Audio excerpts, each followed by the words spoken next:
పరిశుద్ధ పరమ దివ్య సప్రసాదమునకు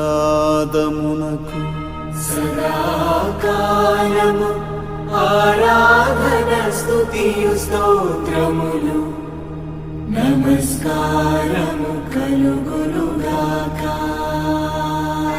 పితా పుత్ర పవిత్రాత్మకు మహిమ కలుగునుగాక.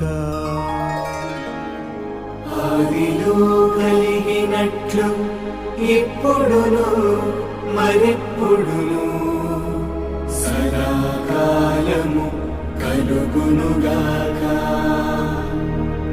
పరిశుద్ధ పరమ దివ్య సప్రసాదమునకు సదాకాలము ఆరాధన స్తుతియు స్తోత్రములు నమస్కారం